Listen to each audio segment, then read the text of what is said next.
Hello, welcome to Popcast on the Rocks, Westworld Wednesday. This That's is right. episode 8 for May 6th. 6 de Mayo. Yeah, how you doing, Andrea? I am good. I'm good on this 6 de Mayo, Yeah, well, I say the that. infamous follower of Cinco de Mayo. Yeah, I say that because I didn't get to have taco stuff or any sort of Mexican No. cuisine yesterday. So Oh, it made up. no. What happened? Well, we had like a day off in the field and stuff, and went on a small road trip to South Dakota. Oh, So cool. Where in South Dakota? just Watertown. Okay. Um it's close. Oh, Alan says dog alert. Yeah, Lucy's lurking. I know. Or I can sorry, not hear her back Lucy. Oh my there. god, Ivy. I'm living It's in the okay. We do past. that all the time. Really? Okay, I feel better. Yeah. No, seriously, like literally every single person we know has done it at least once. So Okay. Well, I'll count that as my one. So you only but get yeah. one though. Oh, okay. All right. What happens when I go to 2? I have no idea, but I guess I got to think of something now. Nice. Yeah. Oh, okay. So So yeah, sorry. I'm gonna get back here, but I just like that reminded me of something. Okay. Phil has not chosen my punishment for football, for fantasy football. Oh my gosh, you are So so right. so don't tell him. We're going to test and see if he Ooh, listens. And here's it. yes. I So also feel like if he doesn't A, listen or B, remember, we should come up with a punishment for him I know, right? for not fulfilling his duties. Right. You know what I mean? Like Yep. we're gonna turn the tables. You got to think of something. Good I'll catch. think of something. Yeah. I mean, yeah. So Yeah, I hadn't thought about that in a while. So good catch. I thought a few months I mean, ago, I was like, "Oh, I should like remind him, but I'm like, well, maybe I shouldn't do that. Why would I do that?" So right. Yeah, I suppose it would be obviously on your mind more being the one who could yeah, potentially, receive a punishment.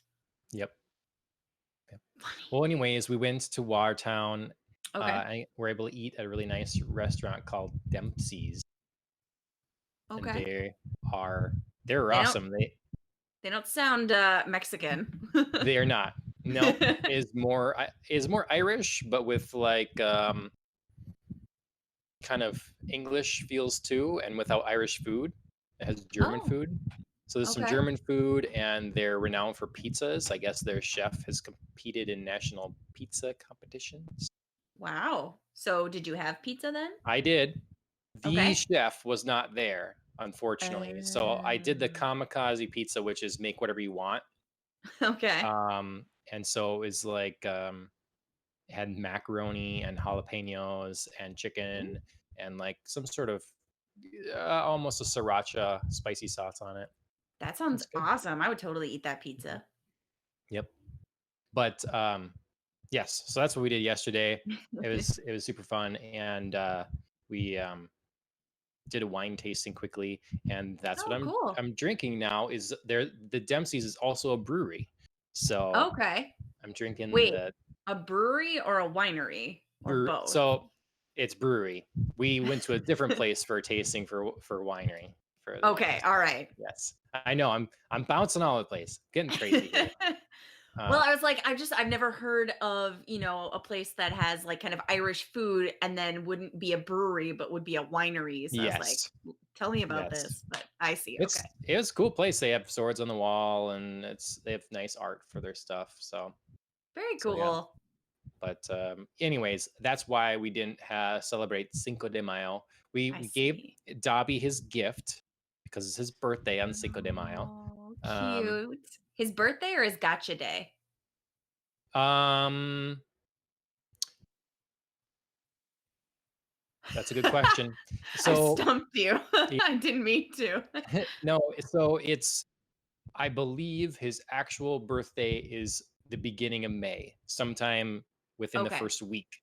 And so I don't know that it's specifically on the 5th. It might be the 3rd or something like that. But we Sure. choose then just go Yeah. Cinco de Mayo. He is part Mexican pup, so it's more appropriate.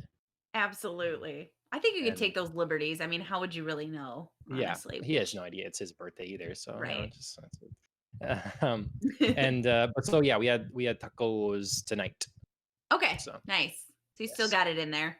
Yep. Just a belated Cinco. Mhm. How about you? How did you get tacos or enchiladas or something extra Oh, traditional? I did, and I have a story about it. Okay. And it's not a very exciting story because it wasn't a very exciting time for me. So, Chris and I did decide to celebrate Cinco de Mayo, which I'm sort of rolling over into today because I've got a margarita Okay. like we had Nice. yesterday as well. Cool. Um, but so we realized, so we were kind of working in the yard yesterday. I Mhm. worked late as always seem to. So then seriously, I don't know what's going on with this time, but so I was working late and then we were working in the yard and then we went for a run. So we were kind of running out of time to make dinner. So we were like, oh, let's just, pick up some dinner. Um, and let's try and go local to Mhm. support like, a smaller restaurant, Sure. not just like pick up Taco Bell or something, Mhm. even The though I love most the most authentic. right. They obviously the most authentic, but even I do love Taco Oh, I Bell love Taco too. Bell too. Absolutely. Um, but so yeah, so we were like, okay, well, we searched around for a couple different places and we found in Oakdale, just like 5 minutes away, a place called Katrina's. Okay. And so I placed my order and it was like 5 p.m. and I was like, I got, I still got other things to do. I'll go pick it up at like 7 o'clock. That'll give them like plenty of time. Yeah. When I rolled up to Katrina's, there was a line Oh, like out the door across the parking lot wow. into the street. You found the Like hot spot. I apparently did. I had no idea, but it was like a line that was 40 people long Mhm. and, or like 40 clusters of people, because some of them were like groups Sure. of people. And I got out and I was like, oh man, like this is both exciting because it feels like people like this place, but also Mhm. terrifying because look at this line. Mhm. And I got out and I was like, okay, well, maybe I can, skirt the line because I ordered ahead and maybe these people are just Yeah. trying to like get their stuff. No, that was the pickup line. Oh my god. Yeah. So I Wow. stood in that line for over an hour to pick up my tacos. Well, was it nice out? It was nice out. But it was Oh. so boring. I mean, like, thank God I like had my phone. I could just like, play some games and read some Mhm. news and stuff. But yeah, I was in that line for over an hour to get our tacos. Thank God, I guess they hadn't made them yet because Yeah, they so were they trying weren't to just deal sitting with there. right. Yeah. They were trying to deal with all this traffic. So like they did make them like fairly fresh. Mhm. So I think they made them like 10 minutes before I actually like got in the door. But yeah, dang. So I had like all these other things I was planning on doing, like running to the Right. store and like dropping some mail off and like doing all this Mhm. different stuff. And that was just totally shot. Mhm. So yeah, so we So got our tacos, mhm. but I had to wait for them. Well, it must have tasted extra good then? They Extra were delicioso? actually they were actually excellent tacos. Like Great. definitely 5 stars, would recommend, but would not ever recommend waiting in that long of a line again. That Hmm. sucked. Well, But I didn't wanna, like, miss out because we'd already paid because 'cause yeah, we'd already pre-ordered and stuff like that, yeah. so I didn't wanna, like, just not get them, but yeah, I was less than pleased. I'm sure today it was like nominal or no line, Yeah, just I'm sure. for Cinco de Mayo. Just Absolutely. I'm sure they just, like, poorly planned that, obviously, like, people with social distancing guidelines and, like, yeah, you everybody can't trying to pick expect. up their food, Mhm. it became a whole hot mess that they weren't ready for, so Yep. I get it, but also that was terrible. Well, man, hmm. Were you like sitting there texting Chris like, this is nuts. Yes. Yes. And it was hilarious because he was out running, so I'm sure he just got, like, a stream of random text messages from me that were like, Yeah, he got "Oh my back. god, like, this is the line," and I sent him a picture of the line. I was like, "40 people, like, it's the pickup line, it's not just a line," and yeah, and then I would, like, update him. I'm like, "Oh, I'm, like, 100 feet closer. Oh, I'm approaching the door. I'm inside." Like, it was this whole narrative that I'm sure he read after his run, like, "What the hell is her Mhm. problem?" Oh, yeah. It Well, was it was an adventure. I have 2 thoughts that come to my mind. Is like, 1, it would've been a great time to have a Nintendo Switch. Yes, no kidding. Would've been fun for that. And Mhm. then, 2, as it will relate to our main topic later, that's the perfect time to have a robot. You need a robot buddy, like, "All right, pal, just you wait in Yep, line here," you right. tell I'm gonna him go do who my you're taking. thing. Yeah, I'm gonna go run and do these other errands. Yeah. Yep, Yeah, that would have been someday. nice. I did see, several people ahead of me, like, abandon the line because they were just, like, Sure. not even having it. Yep, So, I can't even imagine, like, how much longer I might have waited had these, like, 5 or 6 people not left. yep. But yeah, You I'm sure persevered. I did, and I probably could have left and come back, and it, still wouldn't have made That's a much of a risk. difference. But yeah, like, I That's thought a about risk. that. But I thought about it sort of when I was in the middle of the line and I was like, "Oh, Mhm. I'm already committed too much." And then I looked back and I saw the line behind me had, like, doubled and I was like, "Okay, all right, fine." Like, Yep, I gotta stick it out now, but yeah, it yep. was a hot mess for sure. Alright, well, seems like people have been liking our Westworld spoiler cast episodes, so that's great. Good. We're on the finale tonight. We'll get to that shortly. We have a few new events and things to talk about first. Mhm. Feel free to skip ahead if you're not interested in cool events and things happening. Um, but you found this article that Yeah. you can explain to me, or like this came out of nowhere for me. What's this about? Yeah, I'm not really sure what the impetus was for writing this article. I mean, I know that the premise of the article talks about the James Bond franchise, specifically post Austin Powers coming out, and Okay. also in the era of Daniel Craig, since he's obviously on his last movie now as James Right. Bond. And I know that it was originally scheduled to come out in April. No Time to Die was. Yeah. So perhaps this is why, this article popped up now. Um, but the kind of essence of the article is that Daniel Craig's known now antipathy for being James Bond stems a little bit from the grueling time he's had as James Bond. Like the movies during his tenure have been very serious, Hmm. like very dark, very action focused, not a lot of light moments, not a ton of humor. I mean, of course it exists, but it just Yeah. not to the extent that it did, back say when Roger Moore was James Bond Hmm. or even Pierce Brosnan. They're kind of the two like campier James Bonds that I think of.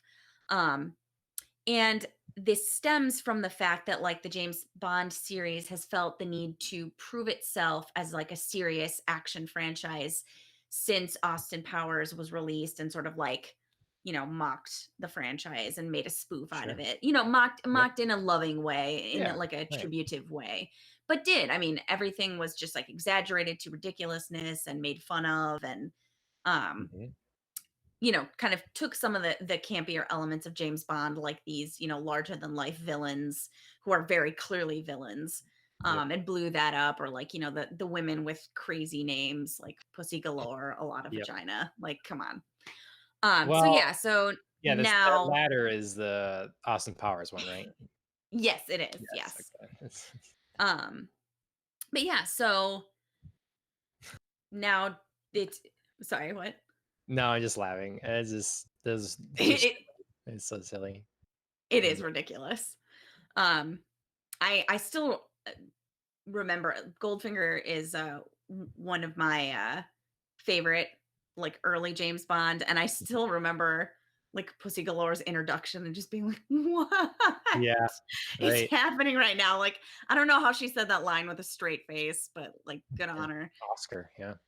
Um, but yeah, so they're talking about how James Bond has had to become so much grittier since Austin Powers, and just I don't know. I found that really interesting because I think it's really true in some senses. Like Daniel Craig's James Bond has given us like Casino Royale, Mhm. Skyfall, like I've really loved, but it's also given us like, you know, Quantum of Solace, which is just like one long drag, I feel like, to be quite honest.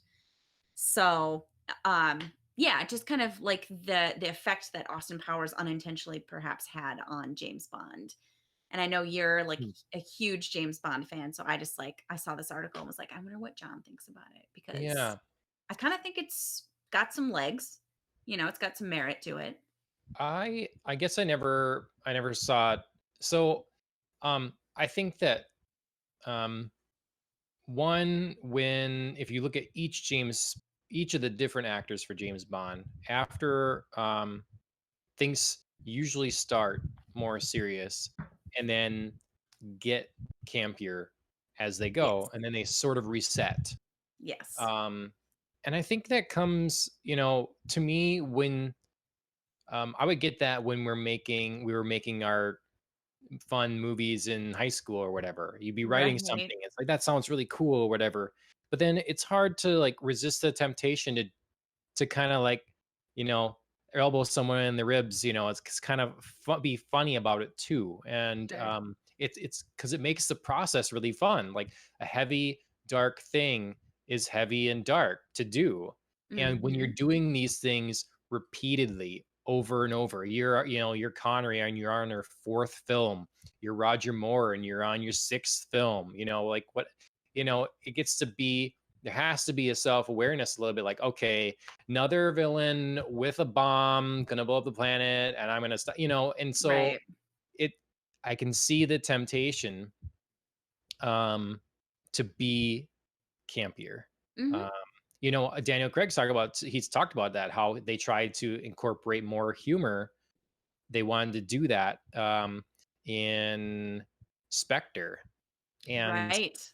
it kind of falls flat. It doesn't fit in there, but It they want doesn't. that. They want that. They attempted to do that. And um, I don't think that to me, I never saw the darkness as a response to Austin Powers, though maybe that, I can see that going through someone's head, like we needed to distance ourselves from some of these tropes. But I Right. think Bond is best when it is self-confident in what James Bond is and what that Mhm. means, and does its own thing. And that's hard to do. Like, I think what they get is, so Quantum of Solace, you bring that up as like feels like a drag. They're very clearly mimicking the Jason Bourne films with that. Yes. They didn't know exactly. They had, I think, a good director on that one, and then I supposedly the studio got involved, didn't like some stuff. It was during like there was writer strikes and like problems, Mhm. there. And there's Jason Bourne had a great rooftop chase sequence. Then they did Mhm. that in Quantum and Solace. They Right. did this like these sort of like more frenetic camera kind of thing when these brutal cut the music fight sequences. Very Jason Bourne. Mhm. They they're trying to Bond needs to not imitate the other action franchises. Yes. Bond is about uh, you know, super spy, sleek, sleuthy, like exotic locales, exotic Mhm. women, exotic cars, and it's not, I'm going to try the most dangerous stunt because I'm Tom Cruise and this is Mission Impossible, or I'm going to shake the camera around like, I have had way too much caffeine because that's Jason Bourne, like Right. there's different things. And I just think they sometimes have an identity crisis. Yeah, yeah, I completely agree. I mean, the article does bring up Jason Bourne very directly, like that came out and they felt they needed to respond to that, like Mhm. exactly like you said. Um, but the thing that I actually thought was really interesting is that apparently Daniel Craig did do an interview where they had asked him about like the Austin Powers franchise effects on Sure. the James Bond franchise, and he did respond. And I'm gonna It's like colorful probably, right? it is colorful, so Yeah. families watch out. But he says Mike Myers fucked us. I am a huge Mike Myers fan. Don't get me wrong, but he kind of fucked us with this. Huh. Interesting. So, yeah, because I also was kind of like, I see, the potential for this, but I wasn't really necessarily tying the two together until like I read that quote from Daniel Craig and was like, oh, Mhm. okay, so he's clearly thought about this. Yeah. Um, Hmm. so yeah, so I mean, I do think it's had an effect, and I think, like I said, that's potentially part of the reason that Daniel Craig has had this rough experience is because he doesn't get some of the fun stuff. Like he just I think it's probably partially the way that like, he came out in Casino Royale. You could tell they were just aiming for grittier. That Mhm. was just like naturally what producers wanted to do. And I get that. But I also think like now they've just like taken it so far because they don't want to be silly anymore and they don't want to be campy and they don't want to like veer into that, like you Mhm. can mock us for this territory. But they've also sort of in doing that and being so afraid, I think they've honestly like flipped it and now they're going to be like, you know, potentially mocked for the attempts at seriousness that do fall flat or that Yeah. do like tend to drag now. Yeah. I mean, Daniel Craig, I think he's a great actor. Mhm. I, you know, he seems a bit petty is probably not the right word, but I don't know. Vindictive? Like, Yeah, what are you maybe. He's definitely gone on interviews and stuff and say he's so tired of this or whatever. Mhm. He has trouble holding his tongue sometime and like not appreciating what an amazing thing that's been, given to him in this or like Sure. opportunity he's had here. And it's I though I mean you need to respond to your I feel like it might be an excuse. To me, you need to respond to the time you're in. And you think Mhm. about movies now. Um, I always wonder, would a movie like Robin Hood Men in Tights do well today? Like, I love that movie. It's great, and I do I would too. see another movie like that. Would the movie like Ghostbusters?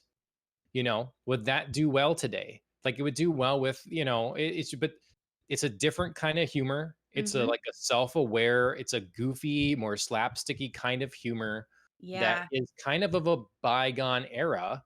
And maybe there could be a resurgence there, but I just don't I wonder how audiences would respond today.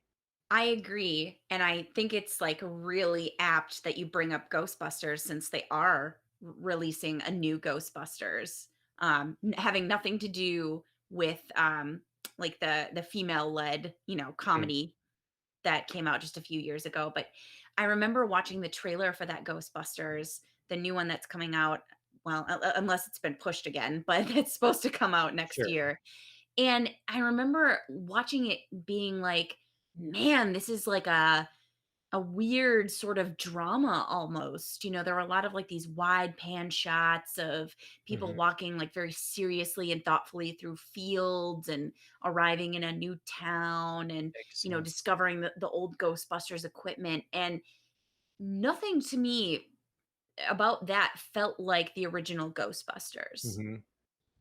That Right. like you talk about that campy sort of humor Yeah. that brought. This felt very, like, cinematic, Mhm. and it was that actually worried me Yep. instead of excited me because I was like, "Oh boy, this can't make Ghostbusters serious. Please Right. don't." I mean, if you watch, I mean, I don't want Saturday Night Live to be our gauge for the current state of our comedy in America or whatever. But if you just compare the kind of Ghostbusters era, Steve Martin kind of SNLs to today, like there's a lot of yeah, they do silly stuff now, but Mhm. there is there's another level of ridiculousness. We people in the entertainment industry view themselves as artistes, and they have Mhm. trouble not being artistic and Yes. thinking that they're going to be tell something that is meaningful and you're going to take it seriously, and it's not always just fun. Where's the Mhm. just fun thing? And maybe, and when companies do have something that's just fun, do people go see that? So it's a thing, like where are we at? Or like, Right. is Hollywood too worried about being serious all the time with things, and that's what we get? Or is it Yeah. an audience that's what we want? Mhm. Yeah, it's hard to distinguish because I feel like there are movies that can balance, this sort of like Yes. element of action and comedy. Um, and so how come, we can't translate that all the time Hmm. to every sort of franchise? I mean, I think obviously everybody knows that like the Marvel superhero franchise does Yeah. generally a good job. Not every movie is going to be stellar and on point, but generally does a good job balancing like action Yes. and humor. Um or I think of, to bring it back to Daniel Craig, I think of um Knives Knives Out. Out. Hmm. I Yep. mean, his character is campy. Yep. Like that southern, like Kentucky Yep. Fried Chicken Colonel kind of drawl Hmm. is not the way that anybody speaks. What? To That's how I speak when I want to imitate. I mean, come on now. Yes, Hmm. but yes, it's like a very, like, stereotypical, like, Southern twang, exaggerated, but Yep. that's part of the character and part of the fun of, balancing those moments out of, like, he's a serious detective, but also, like, what is with that accent? But we're solving, a murder here. Yep. Um, so yeah, so I mean, I think that there's that possibility, and I think that James Bond needs to do some soul searching as a franchise and find that. Yep. It doesn't need to be the same way that everybody else does it. I think you need to go back and sort of like bring out some of the campiness of James Bond in and of itself and do like, a little wink, nudge, nod to its former, Yeah. playfulness. Yeah, it would be, I don't know. It would be interesting. I mean, um, so long as they know what they're giving and audiences know what they're getting, I think we'll Mhm. be okay. It's Yeah. um, you know, James Bond right now, like you say, like they're very serious and they're very worried about their things. They do stunts that are crazy and they have Mhm. stunt people die. There've been some pretty severe Right. accidents. Right. They hired like a sensitivity coach for this last movie to like, because they're worried about how, oh my God, James Bond is misogynistic and how is that going to come off? Well, if you're worried about that, maybe you don't do another one. Maybe you're Right. done for now. Like you say, do soul searching. Like, do you want this franchise and this character or not? Or is it just like, well, we know we'll make money because it's got the name attached to it, and Right. so let's come up with something, and that's probably what it is, and it sucks that that's the case. Agreed. Is there someone out there that's passionately writing like, this is what James Bond should be, and like, this story hasn't been told before? Right. Yeah, it'd be interesting to see where they can go. I mean, obviously they're gonna get a chance to hit a little bit of a reset button with whoever becomes the next Bond. Now Yep. that Craig is officially done. Yep. Um, so we'll see. Oh, so one of our mics is making noise. It's probably me. I'm like moving around. Oh, That's not good. I'll Our many viewers are very frustrated. Let's that's see. right. Try to not Tech issues. try not to move around. Although tech issues are classic for us, so Yep. it's very on brand. So thank you, John. Well, let me know if it persists, Alan. Uh, yeah, that's an interesting. I'm gonna turn off my fan too. Um, yeah, it's an interesting article. I haven't thought Hmm. about James Bond or what about Mr. Bean or whatever his name was. Right. Um, Them too, Johnny English or whatever. Yes. I mean, God, I haven't watched that in a long time. it's, you know, James Bond is a huge cultural thing. It really had its moment. And all Mhm. this stuff is just, you know, letters of love to and shows how much of an impact that it had.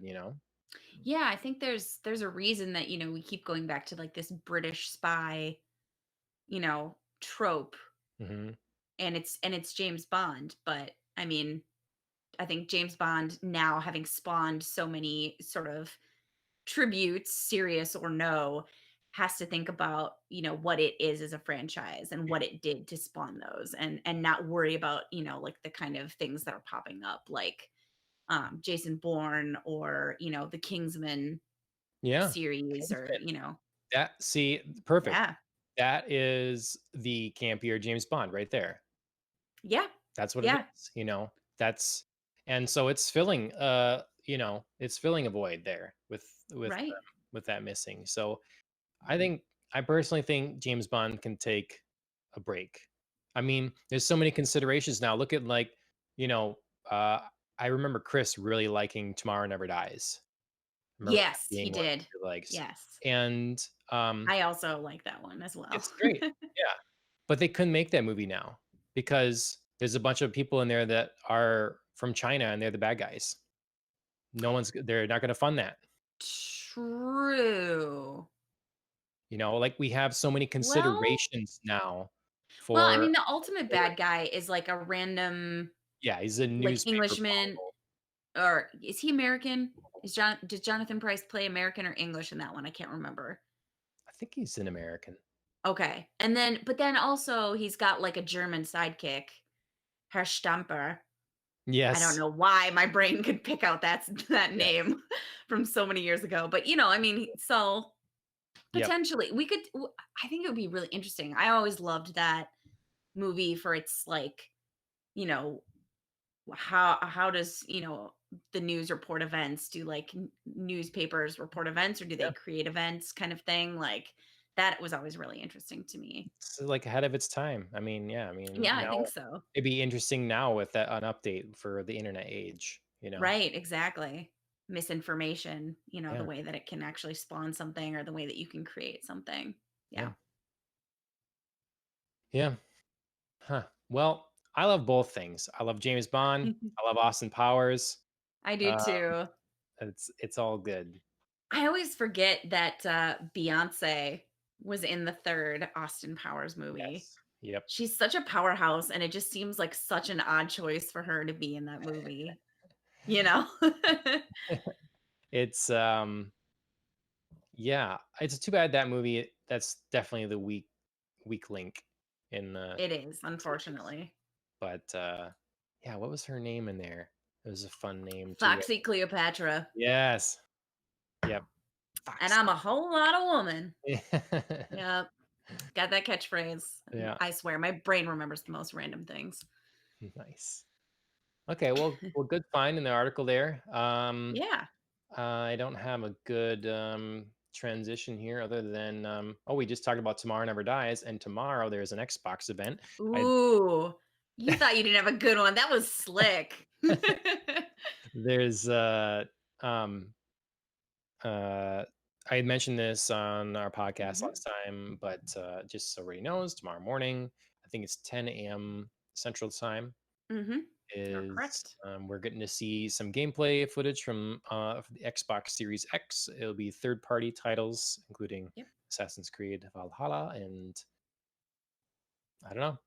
Oh, I should have put some other. I just thought of another thing because that's about all there is to say about that. But there's Cyberpunk 2077 has been in the news. Yes. Yes, You see that? absolutely. I did see So that. I didn't get to look into the one thing as much, yeah, or whatever. But firstly, they're getting an adults only rating in Yes. Australia. And their CD Project Red was asked for comments, and they're basically like, when have we ever effing pulled punches or whatever? Like we're Right. not censoring our game here. Right. Um, Yeah, I saw they, in across almost every category possible, it was just like, warning, like, yep, mature content, sexual content, self-harm, violence, like, anything you could think of, Yep. it's mature. They're doing the the world they're creating a disservice, the world they're representing, if they don't have that, because the idea of cyberpunk is a dystopian, Right. like seedy mecha city underbelly kind of thing, you know? Like it's all debauchery and sin. Like that's Mhm. what it is. And Right. if it's a free roam, large world game, yeah, you need to have that stuff. And Yeah, it'd be like if Altered Carbon took out, all of the kind of adult content of yeah, itself. right. It's kind of what makes the world. It's supposed to be like the seedy underbelly of Yep. Harlan's world. So it's And just got to be there. I get it's an issue. I'm sure lots of children have played Witcher 3, but Hmm. they shouldn't have. Like Well, then it's that's not on for parents to like right. be like, no, It's not not ready for this. for children. It's just not. There's nothing wrong with making, you know, a movie. Schindler's List, not exactly for children. Right. Nothing wrong with making that movie. And this is the same with games. There's going to be games that um, just don't let your kids play. Exactly. And the one other thing that came out on that today was supposedly you get to customize your genitals. That is not what I thought you were gonna say. So in your character creation, I don't know what that's gonna all entail, but I can tell you a lot of guys are gonna. I can guess what kind of genitalia they're gonna have. It's gonna be big. Care to share? It's, No, uh, I think you're right. I think it can be summed up with it'll be big. yep. I'm sure people do some joke ones too. They'll make their person like Oh, sure. a lot of people just try to make the most hideous character they can, But Yes. I wonder, okay, is it gonna be like realistic though, or is it gonna be like you can have a squid for genitals? Like, you know what I mean? Like what could you do? squid. I don't know. I I'm trying to think of something like really crazy that you I could mean, have for I mean, genitals. maybe you could do like because in this future, everybody is able to cybernetically augment themselves. So I suppose you could have some sort of not necessarily organic parts. So like an animal penis. Mm. Yeah, or robot one. Sure. Yeah. Yeah. Hmm. Well, that'll be interesting. We'll have to find out when that I comes know. out. I just saw it before we went on. I didn't. So random. Yeah, I didn't get to look into it, but I definitely thought you were gonna say you can customize your gender, and I was like, "Oh, cool." And then you hit me with oh yeah. genitals, and that was very different. You can definitely be whatever and with whoever you want in this game. Like it is supposed to be it's a free choice, and they're always like Sure. they're trying to push what it means to have a like real role playing game in, Okay. you know, and I mean The Witcher has RPG-ish elements, but you're Right. playing as a specific character. In this game you get to more play you. Right. So you have more gaming news too. Yeah, I just saw like a bunch of stuff coming out. So, for anybody who's interested or looking to pick up a new game, especially I wish I would have had a new game on my phone when I was waiting in that taco line yesterday. Forza Street Racing is out now. Was originally kind of just strictly a computer game like Forza, and now is available on your phone via iOS and Android. Um, so they're kind of just like releasing a little like handheld, Sure. kind of version that you can play on your phone. It's interesting that this is what they're doing to me because Yeah. Microsoft is putting so much money into Project X Cloud, their streaming service, and on there you can Hmm. play Forza. Um, and I don't know. I mean, I guess they're covering their bases, but Yeah, it seems like kind of an odd game to have on a phone. I'm not really sure how it's going to translate in that way, but I'll check it out. I mean, I know that they're trying to like get people to download, so um they're giving you a bunch of different options to unlock different cars. sure. if you download now and play X number of hours between now and I guess June 5th. You Interesting. can Okay. get like a couple of different cars and then do some like customization kind of things for free. Okay. So Hmm. Okay. could be interesting. I might check it out. And then the other thing that's coming out next week, May 12th, is Halo 2, the anniversary edition. So they've remastered Halo 2, um, and then they're going to re-release it for PC May 12th. Yeah. Yep. So that I don't Yeah. know, that to me is that Halo 2 was actually the first Halo that I played, so that was like Oh, a little nostalgic okay. for Cool. me. Yeah. Also, I suck at Halo. I mean, I've lamented on here before how terrible I am at Borderlands, but if you can imagine, I'm even worse at Halo. So, it's fun, but yeah, I definitely suck. I just basically just, like, run around and run away from everybody, and then I sort of, like, surprise bump into people and then just, like, run the other Hmm. direction, so Yeah. Well, I'm happy that they're putting it's this generation's been very interesting for Microsoft, putting all the mhm, Halos on PC and stuff. yeah, That's cool. I they're doing whatever they can at this point because they're so far behind. Like yep, they're just, I mean, you can add the PC market and Xbox together, and it just PlayStation just crushes, yep, and then Nintendo as well. Like they really, it's amazing how much they bombed this generation. Stunning, really. yep, Um, and they've never really won is the thing. Like this will be the fourth generation this year coming out, and they've never won a console cycle.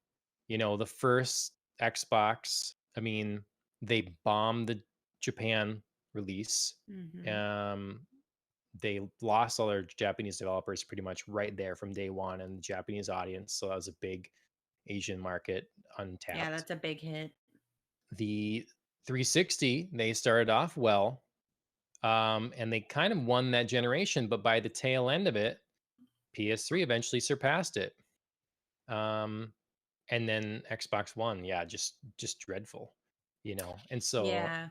yeah. Yeah, I remember we were very excited. So, we've always been like a dual household, and a lot of games on Xbox. Hmm. Um, but I remember being excited for Xbox One until the moment we realized you couldn't play old games on it. Like for Hmm. the first generation of release, you couldn't play like 360 games. Yeah, there's a And reversal on, yeah. yes, yes, that they eventually reversed. And now you can. But yeah, I remember that being like a huge ripple for people who were like in love with Xbox and like, wanted to play all of their old games. And for us, the reason why we delayed purchasing an Xbox One because we were like, well, what's the point? Like now we have to like repurchase everything, and But I don't want to do it. most systems don't do that, PlayStation Right. didn't do that. And when Right. the PlayStation went from PS2 to PS3, they had like one specific version of the console that would play some old games, but then that was it. PS4 doesn't play old games. Like you can find some of these games digitally, but Hmm. usually the idea is they want to, yeah, if a game's good enough, they'll remaster it and you can buy it again kind of thing. And Right. And I so, think I think that works, but I don't think it works for a company who's already coming from behind. Do you know what I mean? Like I don't think that that works as a strategy to match like other companies like or to match PlayStation. mhm, Because I just don't think Xbox has like the same games or the same like level of games unique yeah. to them that people Well, are willing to shell out the money for. and that's their like um their lack of vision. You know, Mhm. they had quite a few exclusive games to the original Xbox and even some on the 360, but then I think they saw the numbers and are like, the biggest games are third-party games anyways. It's Yep. FIFA and Call of Duty. That's what people Yeah. play. And then on Nintendo, people play Mario Kart. And Yep. so they need the giant thing. So they bought Minecraft. So they have Mhm. Minecraft, the giant entity that way, and then so they thought they could just, I don't know, coast on original IP, like it was going to Right. be the end of the exclusive kind of thing. And Sony really just, they never quit. They Yep. never quit. Microsoft is a, you know, a services company today, really. Mhm. Sony, in terms of PlayStation, they're a software company. They're a game maker. Yep. And so I think we'll see that this generation where the Xbox hardware is more powerful, um, but Sony's focused on games, like Right. making games. And I don't know, it's going to be interesting to see if Microsoft can finally win a console generation. Mhm. Yeah, So it'll be something to watch in the upcoming year as they mhm. prepare for X Yeah, release. I again, I think they have great leadership now, and they're really making smart choices. So now, if it's going to be anytime, it's now. Yep. Alan's bringing up some of the remakes like Final Fantasy VII and Resident Evil as well, and I am excited for Resident Evil, I'm not gonna lie to you. well, Resident Evil 2 and 3 are great. Like if you like 4, you should be playing Resident Evil 2 and 3. They do I can such a get great down with job. that. They're really good. Um, they're too scary, but I mean, it's one of those things where we're towards the tail end of a life cycle, and a lot of companies like to do that. Then you start doing Yep. those. You're saving your brand new big thing for next gen. Right. And you make some remakes. So, and Final Fantasy VII remake hardly counts as a remake because it's from what I understand, it's so different. It's so different. It expanded the Really? story so dramatically. Um, it's It's yeah, almost new, yeah. essentially. It's Yeah. like a relaunch, or something. Okay. Yeah. It's I don't know, but yeah. Well, just on the topic of Microsoft, I guess I'll quickly bring up that they All announced right. some new Surface devices today. Nothing too surprising in this. It basically was all expected things. Um, I might try the new earbuds. They're doing Surface earbuds that they're like wireless. They're like AirPods and stuff, but Oh, they okay. look like gauges, kind of. They're just a Interesting. big disc you put in your ear. That's kinda cool. Yeah, they'll probably suck because Microsoft makes shit things, but um, I might try them. I might try them. So, and then in terms of things that often suck, Star Wars. Um, but and I'm wearing a Star Wars shirt today. You are. Yeah, but I will say that it's confirmed Taika Waititi is going to be making a Star Wars film. Yes. That could I be am cool. very excited for that. Yes. I'm excited for a new director, and I'm excited for a new direction for Star Wars movies. Obviously we've had a lot of issues wrapping up the whole Skywalker saga, Hmm. um, as we noted in our previous Star Wars focused podcast. But I think Hmm. that's no surprise to anybody. So it's nice that they're getting a fresh start. Yep. Yep. So it's all a big question mark for me. I'm just gonna Yes. have to wait and see if Star Wars can redeem itself.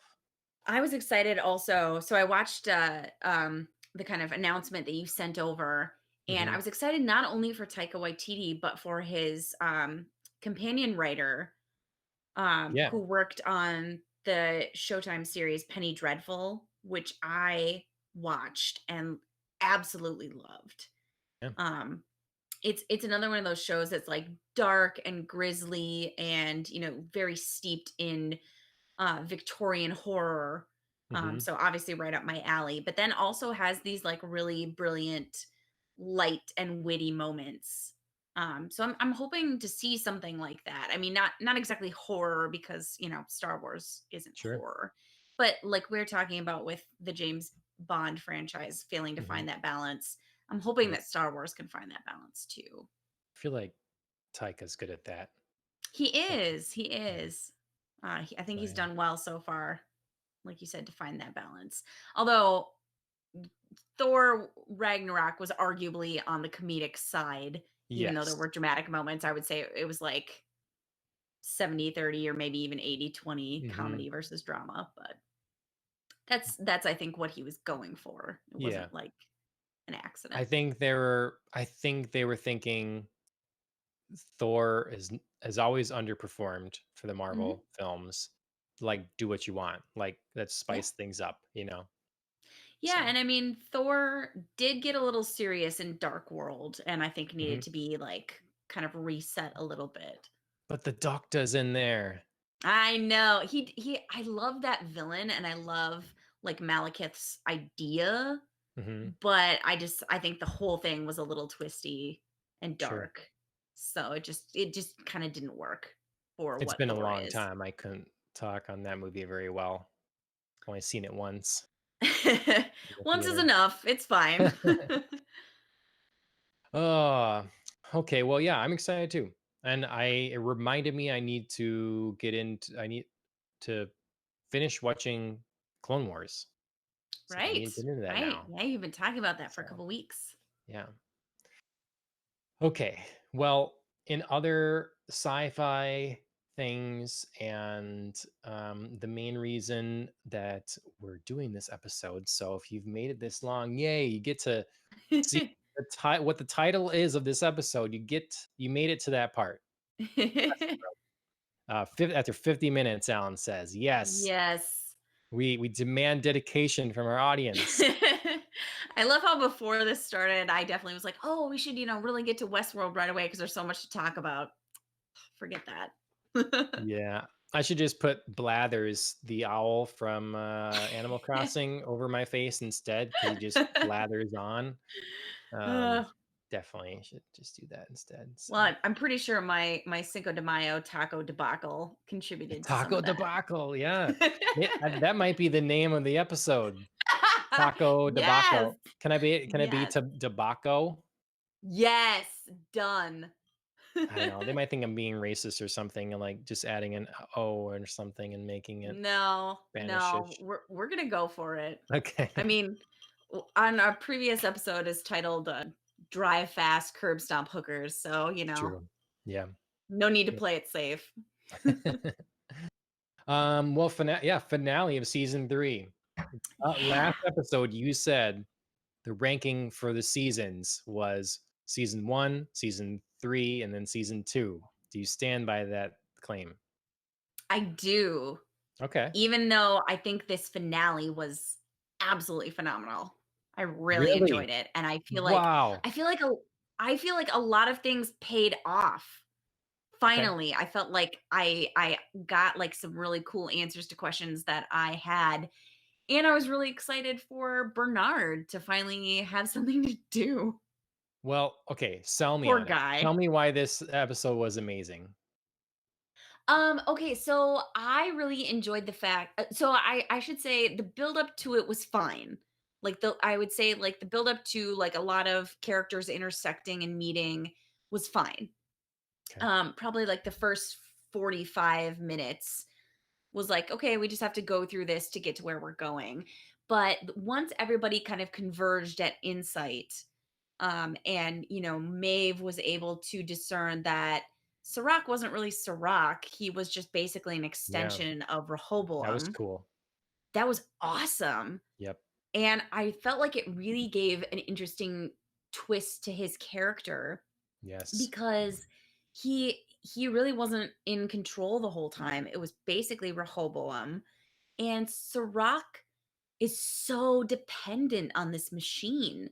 Like he needs it so badly to tell him his every move, tell Yeah. him his future, the future of humanity. It kind of calls into question the whole idea and premise that Sirach has been operating on this season, which is that, humanity is going to meet this like horrible, demise, however many years in the future, Mhm. 10, 20, 30, 200, whatever, and he needs Rehoboam to like stabilize humanity. It's like, is that really the way that humanity is going to go, or is it the only future or vision for humanity that Sirach can see? and he's programmed Rehoboam to like basically thwart that. And is it truly that, humanity needs saving from itself, or is that the only vision for the future that Sirach can see? And so he basically created Rehoboam to thwart that future. And so now the whole premise of Rehoboam's operation is I need to thwart this when maybe it's Yeah. not correct. Could be. Yeah. So I Yeah. thought that was really interesting and like sort of brought up a whole host of questions with Sirach and his motives. Um, but then also, I mean, finally, I felt like Maeve was being like a total badass and not somebody's pawn again, Yeah. where she's like, I figured this out. I'm in communication with the machine. Like, you don't matter. Stay over here. And then I finally felt like I had the Maeve and Dolores meeting that I've been wanting. Their first meeting where they just like basically blindly fight each other was cool from a fight scene perspective, but added nothing to their characters. Hmm. Their meeting once Dolores is like hooked up to Rehoboam and they're like in her memories, that's like the acknowledgement of like, hey, we never really interacted before. I didn't really understand your journey, but I kind of get you a little better now. And I'm learning and I'm evolving. And I see the way you see the world, and you see the way I see the world. And we kind of have to find our own paths, but we both agree that, we need to forge a future. Hmm. So that was more of like the Yeah. interaction that I was hoping for all Right. season. Right. So I really loved kind of all of the latter half Okay. of the episode. Yeah. I mean, I definitely like the Ciroc thing. I thought that was a fun twist. I agree about the conversation with Maeve and Dolores. They But that's the problem. Why didn't they have this conversation so long ago? Right. That to me is I the I do agree with that. I Absolutely. mean, they're supposed to be intelligent, rational, whatever, and they have not shown that. Like, you're showing you're not any better than humans, basically, and maybe that's the point. But um, I just feel like Dolores would have done so well for herself if she would have sat everyone down, all the hosts. Hey, what are we going to do here? This is my plan. This is the Yeah. plan that I want to do. I choose to see beauty in this world, and Mhm. therefore I don't want to destroy all humans. Yeah, and lay it out and say like, Yeah. okay, Maeve, what do you want? And okay, let's work on doing that. We can't Mhm. let you take orders from this guy. And Bernard, we're not going to keep you in the dark the whole season and just keep saying you're important. Right. Like what? This is like bad anime writing. Why did that not happen? Well, I mean, part of it obviously is for us, the audience, because we couldn't know that Dolores wasn't going to destroy humanity. Because that was definitely a twist. Like I was surprised that this was where it was going all along. Like that was, I thought, a good twist because I definitely bought into Dolores just wants like Hmm. destruction. And so to have her not want that was like, oh my goodness, okay. Um, so I guess you saw this end for yourself and planned for it, I guess, but I had not seen any of that coming. Um, but I think the other part of like, her just like sitting everybody down is she and Maeve didn't know each other that well, like they say in this episode. Like they don't really understand each other. So they just sort of kept having that sort of like misunderstanding through each But other every they're time they fish out of met. water. Right. They're the vast minority here. Like if they want Right. to I agree. survive and make this happen, I just think Dolores is not being smart there. And I think Maeve wasn't being rational either, like No, no, I don't think Maeve was rational at all. And I've said so for most of the season. I didn't see her rationality. But I think it's interesting now that we sort of know that Sirach wasn't exactly the one keeping them apart. It was another machine, mhm, Rehoboam, yeah. directing all of Sirach's actions. So it's kind of interesting to think that like they weren't foiled by a human, they were foiled by another machine who perhaps knew them too well and Yeah. knew their thinking as machines Yep. and manipulated them that way. So I feel like I'm sort of a little bit more bought into their miscommunications now that I know that Rehoboam was basically the puppet master here. Hmm. Before we go further, you should show everybody the amazing shirt that you got. I hope you Yes. ordered me one or wherever you got this thing. Oh my gosh. Actually, it was a surprise from Chris. Oh, It nice. arrived yesterday. He ordered it for me. And I thought it perfect to wear it for this, both because it's the finale and because my favorite man Skittles was back in this episode Yeah. and he was wearing the best shirt Yep. ever. Hmm. Yeah. And he was being like doing football-y things too. He's like laying his I know. shoulder and this stuff That was and so catching stuff. it was so hilarious because so he during that whole riot scene, um he actually had the most lines that he's had like all season, which was hilarious because Skittles is definitely known for hating to talk. So I thought that was very funny. But then I felt like he got rewarded when he like started ramming those barricades. And the second he did that, I yelled out beast mode, which is also what he's known for. Just like ramming into players and going into what he calls his beast mode. So he got to have a little fun this episode, which I really So liked. on that topic then, The riots? yeah, I didn't buy the structure or something or the production Structure, value okay. of it. Like I felt it was they're trying to do something very large and it didn't Mhm. feel big enough or whatever. And then yeah, they're putting up Oh, these yeah, okay. giant barriers and Yeah. then Caleb can just get through and just Yeah, gets yeah, through a police car. Like they see him going for it. They do one shot, yeah. hit Skittles, and then they don't continue firing and the police vehicle just takes him Right. where he wants to go. Yeah. What? I What? agree with you. I feel like from a like, cinematography standpoint, the Mhm. riots were beautifully shot. Do you know what I mean? Like I thought that they were really like walking past those like panels of like those digital TVs and having that change as the rioters go by. I thought that was really interesting. Mm, Um and just like the different like pockets of rioters was really cool. But there were things that felt very small, like them lighting a fire in a dumpster and just, like, mhm, pushing the dumpster and it sort of going nowhere, and I was like, "Okay, I don't know what you mhm, accomplished there." Or like you said, like, kind of Skittles coming up to the barricades, this one long line of barricades. It's like, do they only have one line of barricades? Is this happening everywhere? mhm, That could make the scope of the riots feel bigger because right now it feels very contained to a small area. mhm. And I think that was kind of maybe a misstep by the production team because it didn't feel like this was happening all over the city. It felt like this was very Yeah. narrow, directed on like one street, which I'm sure that it was, but Mhm.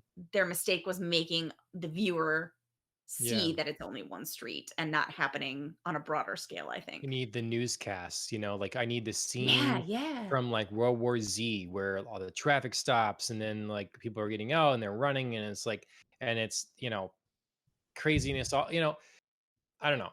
I just Yeah. I had issues. I wasn't Not sold. big enough. Yeah, I wasn't sold on it. But Yep. I think the And I more agree. Caleb getting just like in the police car and just being like, cool, yeah, bye. you're not getting anywhere near this place.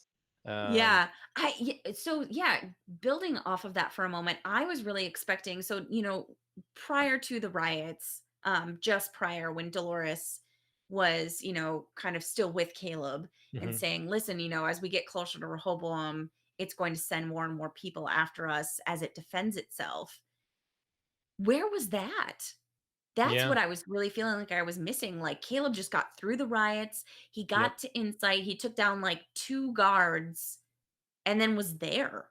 yep, I yep. was really confused by that.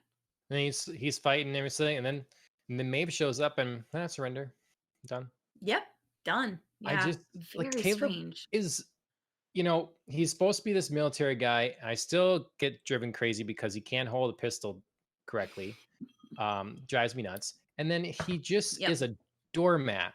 like, you think Yes. maybe he's gonna, like, wake up now and, like, now he's gonna, but he's still he when Maeve's killing everybody, he just stands there, does nothing, Yeah. you know? Just Yeah, just kinda looks shocked at, yeah. So events Dolores picked transpiring. him because, wow, he decided not to rape you. That's your only qualification. Okay, he made a choice to not rape us. Okay, Right. that's good. But no other apparently leadership qualities or whatever. I don't know. I was disappointed with the lack of growth from Caleb. I agree.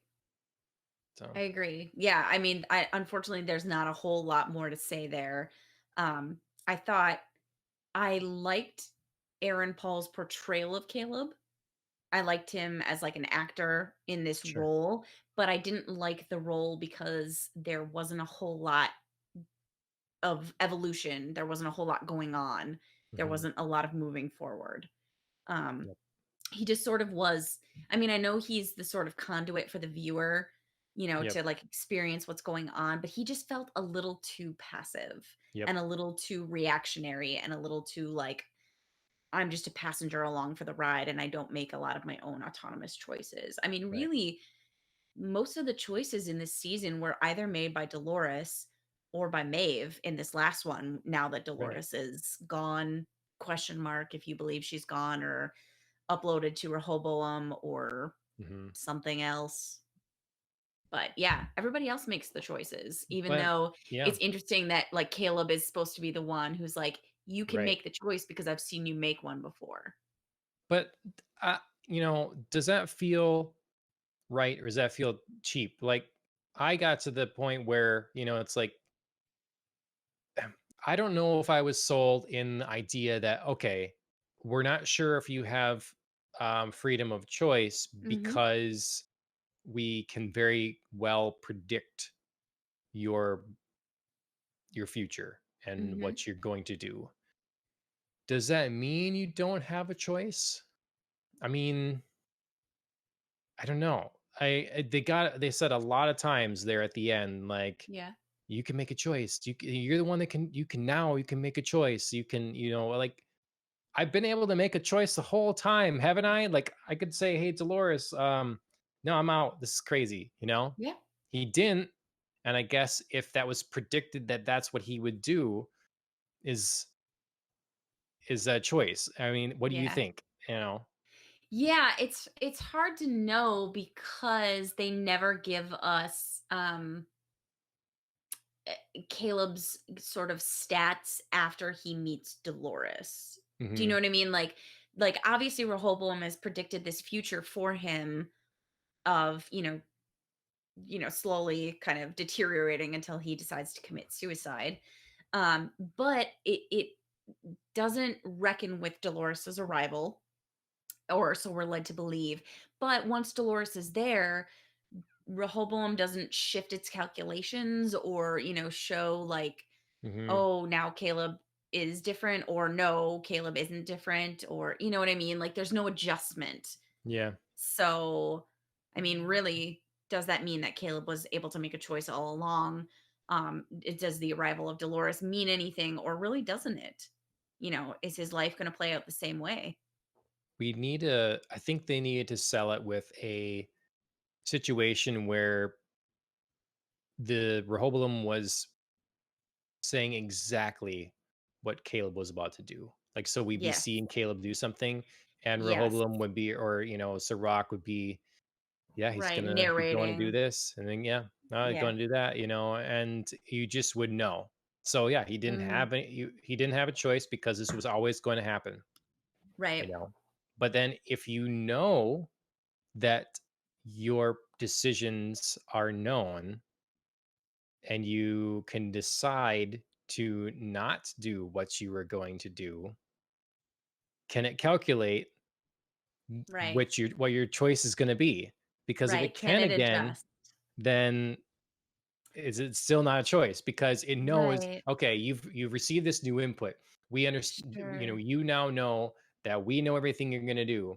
So based on that, we now understand your programming is going to tell you Right. to do this as a rebuke for whatever, you know? Right. Though I'm just kind of thinking now, I mean, Caleb is technically an outlier. So Yes. I mean, That's that true. that does sort of suggest that Rehoboam can't quite predict everything. So it's Right. interesting that, Caleb does believe that like Rehoboam's predictions for him are true when can Rehoboam really predict what an outlier is going to do? That's a good point. Yep. So Yeah, yeah, maybe. I feel like maybe we needed more of a demonstration of that maybe. Mhm. And not that Caleb just like wholesale buys into Rehoboam because this is what he's predicted, but also it's like, but he's an outlier, and that Yeah, therefore means Rehoboam can't predict him. that's So right. really, is that prediction all that accurate? So maybe it's saying that whatever percentage of the population is predictable, uh, suggestible enough, Mhm. kind of thing that, yeah, very easy to pick a Right. 1, 2, 3 sequence of events for them and their lives based on their Right. experiences. But there's this sub percentage of people that they're just too different in Mhm. our, we don't have enough data for that or something, we can't, I Right. don't know. I don't know if I do. I mean, do you like that concept? I'm I do. I do actually. I mean, I think it makes sense from a sort of like data perspective. Like you always have outliers. I think two data sets, so it makes sense that you would, if your data was human, have human outliers. That Mhm. just their brains work a little bit differently, and they're not quite so simple as maybe a large swath of the population that you can just be Mhm. like, yeah, based on like the data input here, I can predict your future. Mhm. I like that idea. And I think it logically at least makes sense. Sure. Yep. But I think it needed to be highlighted a little bit more in this episode so that Caleb's, notion of choice made more sense Yeah. rather than just Mhm. like you've always been able to make a choice and then he just like makes one, Yep. you know. So I wanted to back up. I forgot kind Mm, of the riots and stuff. Um, yeah. I, do you? How do you feel that is for a realistic reaction from humanity and stuff, given the situation? Like, is this what would Mm, happen? So you one day your phone, you get a notification. What is this mhm, junk? You look at it, oh, someone wants sure. campaign money. Oh, no, it's actually, oh, wow. They know everything about me. This is Right, creepy. What the heck? And then right, news starts going and everybody's getting it. And you find out, you know, like, wow, things I didn't want anyone to know ever are on this thing. And someone right, knows this about me. And, right. you know, my future, yeah, it's looking like this or whatever. And is our mass riots, I mean, is the apocalypse nigh now? I think it could be possible, but I think they take a little too long to get to a riot. So, the way that I think of it, like potentially there could be people who could be very upset Hmm. that, with whatever their prediction is. Yep. Say it's divorce, say it's, total loss of money or stocks or properties or Yep. many different things could cause people to just go insane. Um, but I think that Dolores releases this information and then we have to wait so many episodes to get to a riot. It doesn't feel, directly connected. It's like, how did you just like stew over this for like a couple days while Well, Dolores and Caleb like randomly go to Mexico after we've released your data and then have time to come back after that battle, get her new sleeve, and then there are riots. Do you I know what I mean, mean? Like there was yeah, there was but just a little bit too much time in there for people to not just like because I bought it when people immediately reacted. Like once yeah, you saw the aftermath of that, immediate release and people were sure. just like freaking out, I bought that. Okay. But Well, and then I'm that not sure that I clearly bought this riot. snowballed, Ri we didn't I see the guess snowball, but Um, Yeah, that's was the hard part for me is to not see the snowball. It was just like we jumped from like immediately after where I totally bought that everybody was pissed, and then suddenly now we have another like organized riot, maybe like mhm. a focused riot. Were they planning? Was the whole riot just like to take down Insight? Don't know. You know what they should have done? They should have had Bernard not be this mysterious, not do much thing in the whole season. And when he was off Agreed. in his other life, like he was saying, he's starting a new life, and he got to know some family that he kind of got close with or whatever. And Mhm. he was kind of still testing himself. What did Dolores do to me? Yeah. Still like learning from humanity and reconciling with that his memories that are not necessarily real and all this stuff. Mhm. um that we could experience then this break of information in the eyes of the people he has become very close with. So if you got a family, you could start having sort of a romantic thing. It could be a divorced I mother and see. her I children. see. And then she gets this stuff. And with Bernard and her can see like the dreadful prediction. Maybe Yes. they have a special needs child and that kid's not going to live past whatever, Yep. and we can go through the drama of that and would see the consequence of that. And so we can Right. start more clearly understanding, I know The we had effect. examples like here's a divorce. Okay, I hung myself. Yeah, I get that. We don't know Right. that person. We don't care Right. about that person, you Well, know. and that's really the only thing we see. Mhm, I from the beginning I thought like we should see more of the consequences of this data being released because we just get this blip of like people see some bad things and then we see this very specific like you said this counselor get the bad news and hang herself, but that's mhm, it. mhm, Like we don't really see what other people get to see about themselves and how that affects them. mhm. So And I agree especially with no you one we care about. absolutely. Yeah. Exactly. Yeah. So then that could set Bernard on a path like that's a big decision then. Okay, Mhm. I get what she's trying to do here, but man, this is hurting people as well. It's a dilemma Right. for him. Right. And I don't know. I need to stop her because, humanity might be free, but at what cost Hmm. and what pain is Yep. is being, doled out kind of thing. Yeah. And he could come to the point where he ultimately is like, yeah, it's worth it or something. Or maybe he's the guy that's like, I'm getting along here. I'm okay pretending to fit Right. in this world, and I wanna go back in the Matrix. yeah. Right. So I don't know. I think that to me is what this season was ultimately missing. I felt that they were going from like at times going from action set piece to action set piece, and we Sure. needed the Sure. moments that were I don't know, more intimate. And not that we didn't have any, Yeah. but I just like I miss the conversations between Bernard and um uh Dolores, trying Mhm. like talking back and forth, or it'd be Anthony Hopkins, or whatever, having his conversation with the man in black. Like they're Right. just conversations. To me, it's like Game of Thrones. It's when it's its best. It's conversations, Yep. you know? And this show, it seemed like this season they wanted to make Not John enough. Wick, Yeah. you know? It's Yeah. like we have to have Maeve and Dolores facing off one of these one-on-one combat scenarios all the time. Yeah. I just didn't feel like the same show. Um, Yeah. Use your words kind of thing. Right. I mean, yeah, I kind of always thought there would be a little bit of a bumpy transition from Westworld to real world.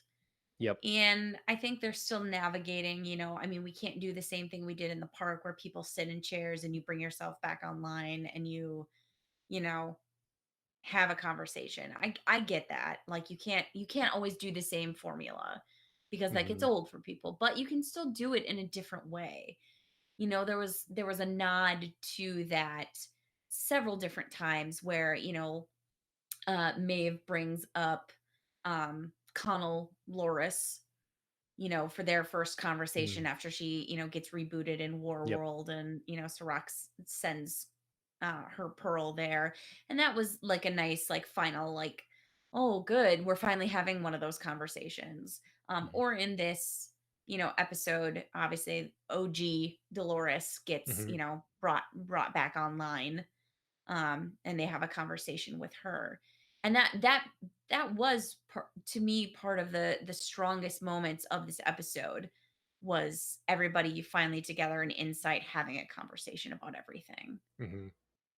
Yep. So I agree that those sort of more intimate moments and more, detailed conversations were missing from this. Absolutely. Bernard going to visit Arnold's old place Family, and yeah. family, that was touching, that was Mhm. good. Um, Yeah. I like that. Well, it finally gave Bernard something to do that Yeah, wasn't just run around and be like, "What's Dolores doing?" Because really, that to me felt like the majority of his scenes was just running around being like, yeah, "Dolores, yep. And what would uh, uh, I don't buy that Dolores would send him there send him where?" Oh, to to Arnold's? yeah, I don't see her Um, doing that. I yeah, I'm not sure. Well, the Dolores that we've watched this whole season, I don't buy, but this episode's Dolores felt a little more sentimental and a little bit more, I choose to see the beauty, which I Yep. did think was kind of a cool, it was a little bit sentimental and naive, but it was kind of a cool way to tie back to like early seasons when, Dolores, as like just her perfect host, says that kind of thing very naively. And then it felt more imbued with poignancy as she lay dying and said, Mhm. I choose to Yep. see the beauty. So maybe in that sense, I could buy her sending Bernard to Arnold's family. um, but I'm sort of waiting to see what rewards we might reap from that meeting next Sure. season. Yeah. Because I feel like so much of Bernard's story arc is going to finally be explored next season. And They this must have a season plan. was, I really hope they They do, must. because Yeah. this season he just felt like this random background extra character who was just running Yep. around, which was very weird considering how involved he's been in the other seasons. So it was a Yep. bit off-putting. Yep. Um, I saw in senior comments, Haloris for real? Yes! I'm so annoyed at Haloris right now because I still don't understand this idea of being mad at somebody, like, who very abstractly affected you. So, I've said this before, I'm mad that the version of Dolores that is in Charlotte Hale, or in her form, isn't mad at Sirach for blowing up her family, just totally ignores all of that, but is instead mad at Dolores for putting her in this overarching situation. Yep. I don't understand how you can just like ignore Sirach's involvement in like blowing up your family. Number one. Number two, Hale in this episode keeps repeating that, I know you, Dolores. When Dolores gets into this like new old body that she has, she sees these visions of Hale, who says like, I know you, I know your plans, and I've been with you from the beginning, and I know what you see. So the discontinuity here for me is, how can you know Dolores? How do you know her plans? And then somehow be surprised at the results of those plans when she's like, "You never intended for me to Yeah. survive and you sent me in there." And it's like, "But didn't you know these plans? Like, Sure. how is this a surprise to you?" Yep. So I don't understand like the depth of her negative feeling towards OG Dolores Mhm. as like the perpetrator of some like evil masterminding scheme when she says like, "I've been privy to all your details." It's like, okay, well then you should have known this was coming. But see, she knew the steps, I would say, but, to me, it always felt like she was still kept out of things, and Then maybe I I think she should have communicated that more clearly instead of yeah. just keeping on repeating like, "I know you and I know your plans." And it's like, Mhm. well, you should have maybe been like, "I thought I knew your plans, but you kept me in the dark." That would have made sense to me to feel that level of betrayal. because she felt to me throughout the season that she was kind of bitter about that. Like, Mhm. I'm being made to do this stuff, and Right. it kind of like a pat you on the head. Don't you worry about it, honey. Just this is your role. You do this role. This is your job. Right. You make this Yeah. sacrifice. And then I can see being upset about that. And I put this turn on Dolores for again not being open. Like, where's this big Sure. council meeting of hosts? Like Right. everyone gather round, like we're Right. gonna and Yeah, that to me, they though, didn't is have to show us what they talked about. yeah, I no, I appreciate it. agree. But yeah, no, that to me felt uneven. It's like you either know Dolores and you know her plans, or you Yes. don't, and you feel betrayed about being kept in the dark. Yes. And that's fine. But then, like, be, be consistent with that. Yeah. Because she Tell me felt that like you a don't know the victim in the plans. season, and then she was all of a sudden had the edge Yes, somehow. exactly. And it's like, Exactly. where did And you that get this frustrates implant? me. Like, she put Yeah. in precautions. That's why I wrote down, like, you put in some sort of precautionary measure that you can just shut her down. When Right. did you Like, do that? where did that come from? And how do you know Mhm. all these things now that you claim like you feel betrayed by not knowing? Yeah. Because to me, it doesn't make sense if Hale knew Dolores's plans because A, Dolores clearly wasn't only sacrificing her, like Yeah. Connell's was gone. Yep. So and so that was just like, okay, well, I'm fine with that happening. Perhaps Hale was supposed to be gone or not. Who knows about the outcome of that?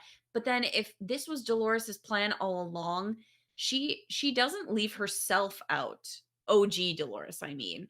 Like Mhm. she very clearly gets hooked up to Rehoboam and is now gone herself.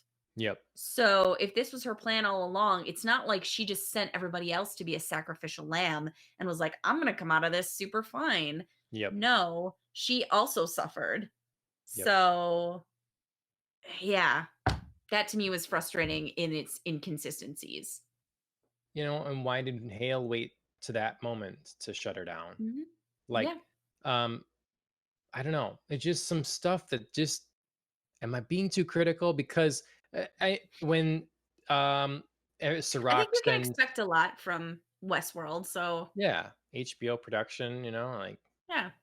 when Sirach sends Maeve and his men after Dolores, these like 8 armored people, Maeve just stands there as Dolores like John Wicks them all.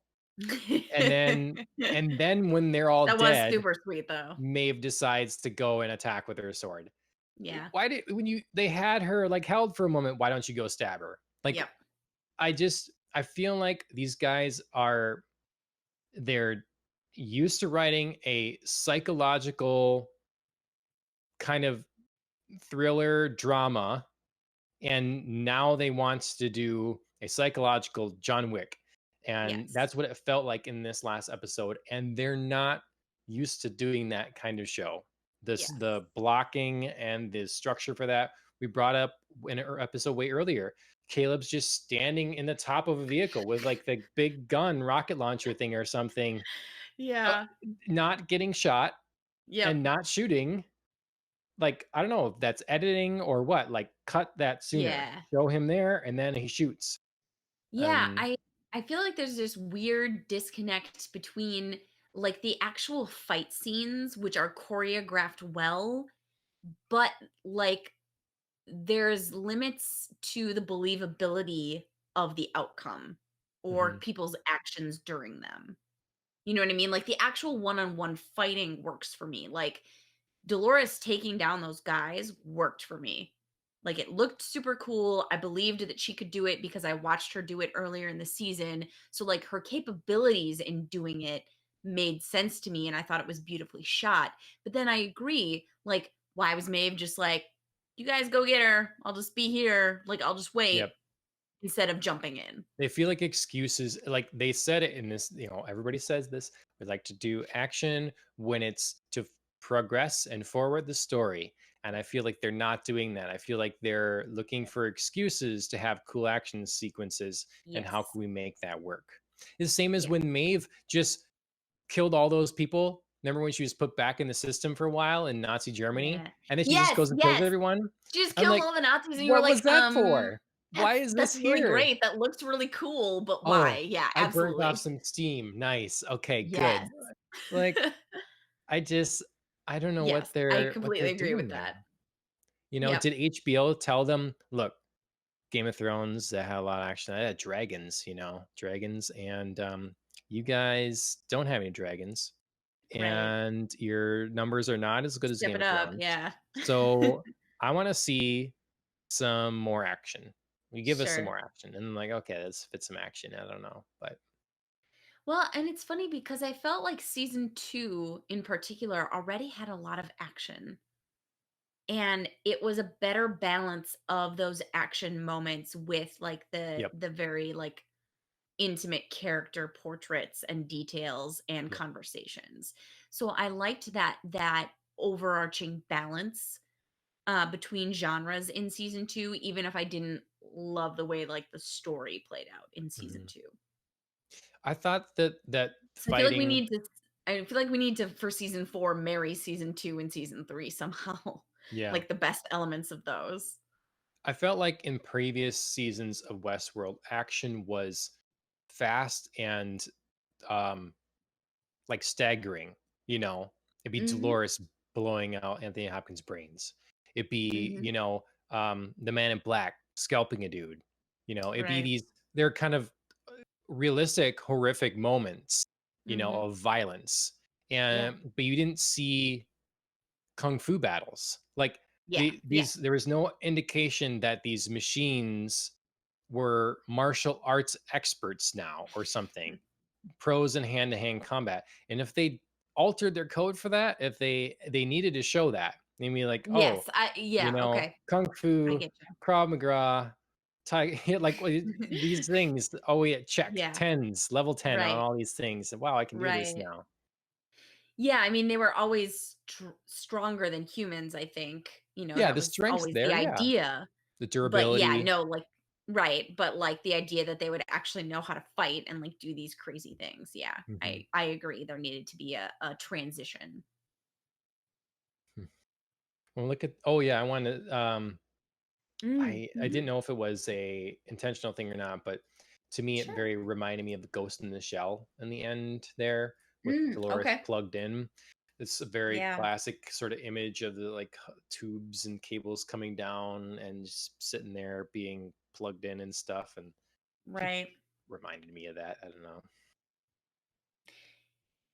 Yeah, it was a interesting image to end on because I was thinking about how, you know, we can either assume that Dolores is just now gone and erased or Hmm. somehow uploaded into Rehoboam. Yep. And the end of that sort of sequence of events indicated that Caleb is the only one who can control Rehoboam and he shut it down. Hmm. In the future, then, are we going to have somebody who can maybe bring Rehoboam and therefore Dolores back online? Sure. How Yeah. might we do that? Do you Um, want Dolores to be back, or do you want her to be done? um, I love Evan Rachel Wood, so like part of me kind of would love for OG Well, Dolores to be back. okay. Yeah. I mean, obviously she still has copies out Exactly. there. I think Right. she still has 2 copies. If I'm I because can she only had think of 5 one. original. She has Halores, um, which is like technically a copy of herself, even though I still have a hard time thinking that it's Dolores because she's so like different now. Yep. But then she also has the guy who brought Bernard and Stubbs um to Arnold's family.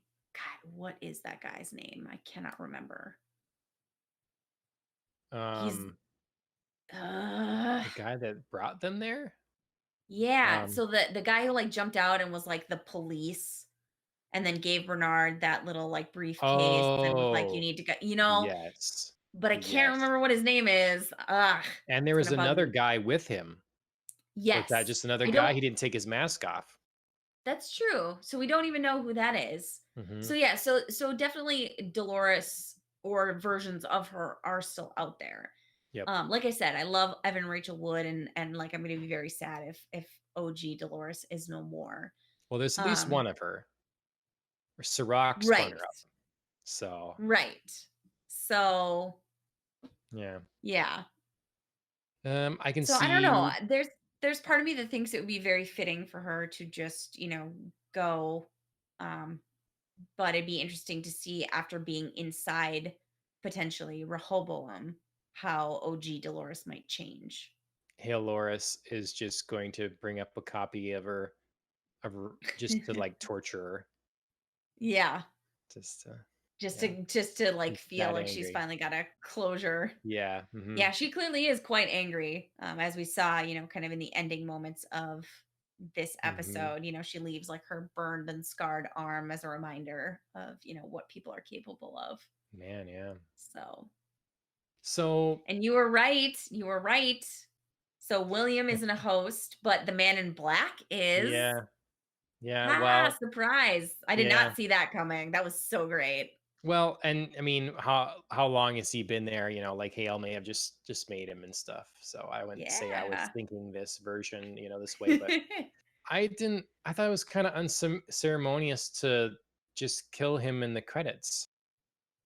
William's out on a vendetta now. He's gonna get everybody, and then just like, yep, no, we're just dead Bye. now in the end Boy, credits. bye. Yeah, I did not see that coming at all, no, no, for certain. I thought it was really interesting, his battle with himself. Um, and I think it was interesting because, Hale was sort of through the man in black saying, like, listen, you thought like this part of yourself, the man in black, was a minor part, but really it's you. It's all sure, of you.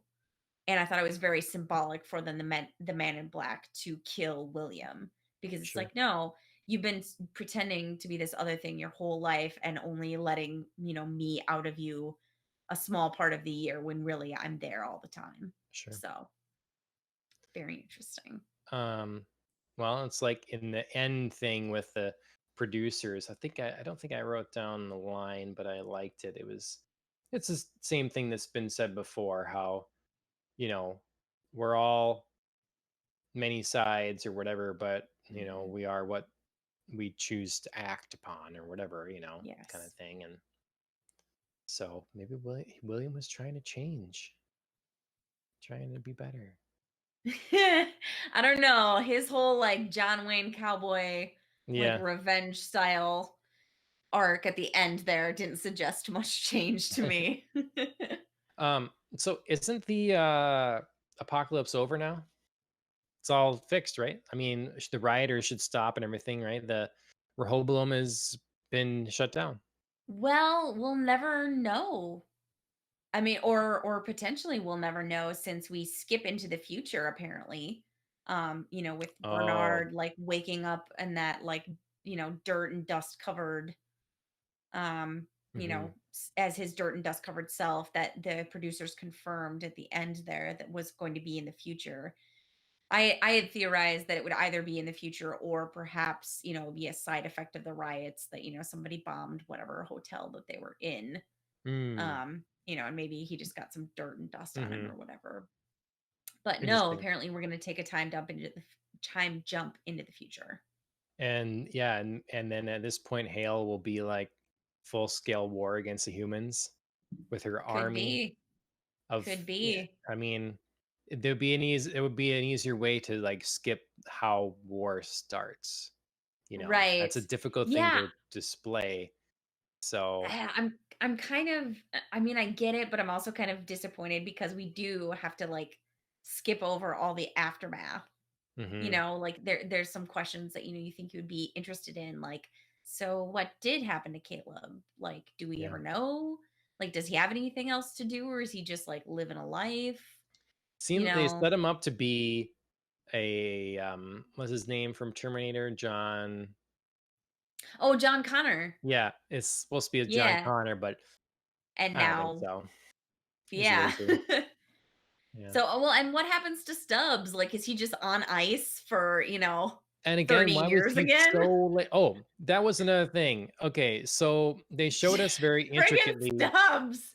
Yeah, they showed us very intricately the inside Uh, of one of these machines, right? yes. And I'm like, You I mean don't. with Stubbs. Well, no, this was with Dolores when she was putting her skin back on. So, okay, so that to me was different because she talks about like she's bringing that skeleton back from an older model because she said they used to Oh, make us indestructible and then they oh, made us as weak as they are. So okay, from that I took she's because we'd seen that exoskeleton before when she was first being invented. gotcha. Um so yeah, so I thought that was kind This of is tricky Yes, that's a good point. That where clears up some because but I was like, I thought they were the white, printed right, thing, but right, yeah. because I'm like, boy, we put that skin on, and if you hug her, it's just going in. Like it's just, Right. where's the Yeah. blood? You're bleeding. They're bleeding all the time. Right. Where's the blood? Yeah. Yeah, So I feel like they needed to take an extra beat with, like, kind of showing a flashback of original Dolores, being that exoskeleton type, and then, like, they evolved into this, like, 3D printing with mhm, whatever, substance that they do as host yep, forms. Yeah. okay. But yeah, sorry, with Stubbs, I thought it was Yeah. again inconsistent with the damage, but Yes.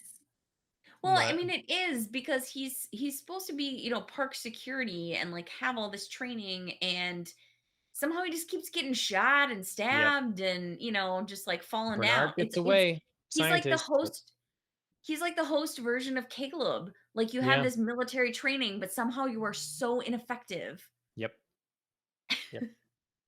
It's weird. Yeah, it is And weird. yeah, I don't know. There was something else too. Like so early in the season, Bernard he issues a command, like changes Stubbs's directive. Yeah, So mhm, how come the hosts aren't just like trying to do this to each other all the time? Like if they right. must have been again alter their programming so they can't be, but then um doesn't one of them doesn't either Hale or Maeve tell Dolores like freeze all motor functions or something towards the end here? Doesn't she do Yes. that? I'm like, Somebody does that. I don't think it's Maeve because I had a note about, like, how Dolores can be controlled, but it wasn't by Maeve. Um yeah, Because I thought that so was really smart of her not to be to use this older body that Maeve clearly didn't have a handle on, but somebody else does. yeah. So So I that guess was that's really a part of the interesting. precautions that Right. Hale put in That Hale took place. Yeah. magically somehow that we're just supposed to jump to, yeah. Yeah. It just seems like a dangerous thing that basically anyone can just say the right command words and you just are Totally immobilized. different. Yeah. Yep. But huh. Well, overall, love the season. I mean, I I did. just complained a lot, but did you Yeah, like I it? mean, there are always things I think you can, question. You can either be a little bit nitpicky, Mhm. or, I think some of the things we brought up are very legitimate. There's an unevenness to some of the storytelling that I think is a fair critique of, the job they've done this season. Overall, did I feel like the transition to the real went well? I did. Sure. And I thought the bulk of the story worked for me. I think some of the execution just dropped a little bit. Mhm. Yeah, I had sort of hesitation going in just because, like you Yeah. say, yeah, it's a difficult transition. And Mhm. overall, I was quite pleased. Mhm. Ultimately, I feel like there was a lot of promise and good questions asked and fun ideas that Mhm. my fear of them not being able to reward all those things, I thought was kind of what came true. Like I didn't Yeah. feel satisfied enough in Mhm. the result and yeah, some of the Sure. execution, but hope Yeah, I'm hoping season 4 maybe picks that up a little bit. Now that maybe they'll they've have the established us in the real, we yeah, can, you know, kind of tie more things together. they'll take the time not being able to film to like reread their script a Really couple right. times. Yeah. Yeah. So, Yeah. hmm, Well, oh, so the final comment that I had on this, as our parting shot, um, from the Man in Black and Hale was, we saw this like sea of host yes. bodies that Hale had had the time to create. Do you think they're going to be brand new hosts, or do you think Hale is going to somehow try and make them people we already know Well, from firstly, Westworld? you should have said your line you wrote in the notes, host of hosts. Yes, a Uh, whole host of hosts, yes. as we see at the end there. um, yeah, I don't know. It'd be more interesting to have different people, but Mhm. you're getting into a kind of Agent Smith sort of thing, a virus sort of thing if you're just replicating yourself a lot. And that's, Right. what was Dolores was doing, if you want something done right, you gotta do it yourself. And so if this version of Dolores was never keyed into the idea of let's see the beauty in life and is not, due to circumstances has progressed to a more violent point, yeah, maybe it's just about taking over Mhm. and they were gonna copy myself a lot. Copy my Sure. new self, not my base code, Right, right, right, not Dolores, but Right. yeah, Hail Loris. I mean, I guess the indication that we'll get someone else too is that we have William. Right? Right? So we have Man in Black. Right. Yeah, So it's interesting that she was able to get him somehow. We'll have to see if it's just, his form that she was able to copy, or somehow she accessed some sort of file that would, mhm, be his pearl. Because she is the one who like extracted all the data exactly, from the right. immortality project of Delos. So she obviously has everybody's, you know, book of who Yep. they are. So she could have just recreated like a bunch of park guests and people that we already know, or Yeah. this could just be some sort of, it's your form, but it's me in your form.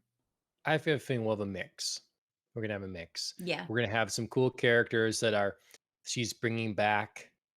Um, that she's messed with, altered or something maybe, so sure. we recognize them, but it's kind of heartbreaking because they're not the same that we're familiar Right, with. And then right, a whole bunch of red shirts to die that are just copies of herself. right. So, Yeah. oh, Season 4 should be interesting. yes. Well, do you have any other thoughts on finale or Westworld in general? Not at the moment. I feel like I've talked them all out. I mean, yeah, I don't need to really I mean, we have everybody go back if you haven't watched our other episodes in this. We talked we talked at length about all the episodes. Um, Absolutely.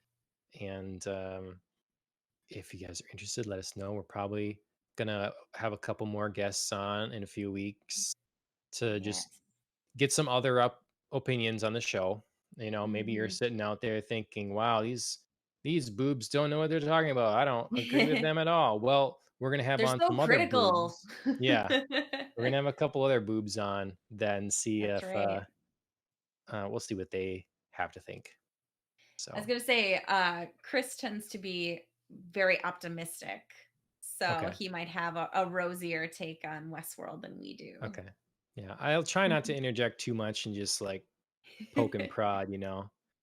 Sure. Be interesting and some I have a friend that went to school and did a bunch of psychology and stuff and he's currently watching through Westworld and then watching Oh, through our spoiler casts and stuff okay. when he gets to season 3 here. And Right. someday be interested to see what he has to say about it Yeah, as well. absolutely. If I don't have him on, at least I'll get his thoughts and pass them on. Yeah, it'd be interesting to hear somebody's take on the more psychological angle. I mean, I know we Hmm. talk about it, but somebody who's Yep. more in depth on it. Yep. Yep.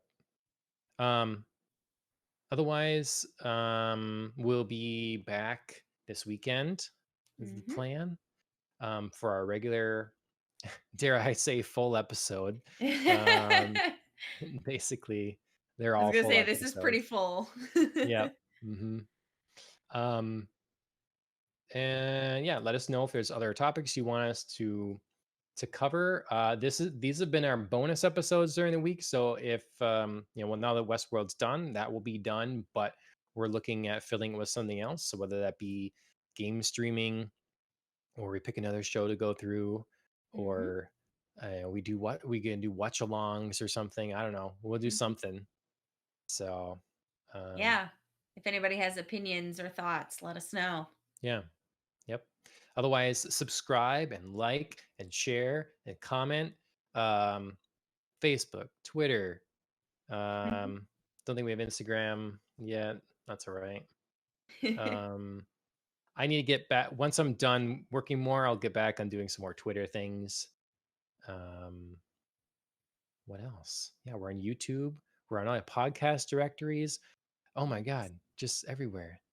It's a rehoboam of net A of Rehoboam of content. coverage. Yeah. Yeah. Ah, So nice. That was very savvy. thanks to the band Killing the Flower for our Mhm. theme song that we put to our new intro. You can check them I out love on it. Spotify, and Instagram. And otherwise, thanks for joining me, Andrea. Thanks for having these Yes. long conversations about each episode of Westworld season 3. It's been good. Yes, it's been a pleasure. I mean, it's fun to obviously just watch the season, but it's more fun to, kind of dive into the nitty-gritty and really talk about, the way that you've reacted to the episodes and how, they impact you and what your thoughts are. So, Do been we fun. dare do a Game of Thrones rewatch?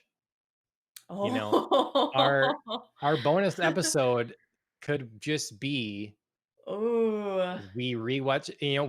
We could tackle Oh episode at a boy. time, or we could say like 3 episodes at a time. We could do Sure. whatever. Yeah, that's definitely a thought. I mean, I think back to, kind of the first premiere of the first season of Game of Thrones, Hmm. and I was in such a different place than, you Yeah, were watching them, having read all of the books and like knowing what was coming. And it'd be interesting to see how I feel now, like with the show moving forward yeah. and going back to like those first episodes and how it was different from the books. Yeah. I I'd mean, be interested to do that. think about it. Like if you want, because I think honestly, that we're building an empire here, everybody. An empire. We have our podcast thing every weekend.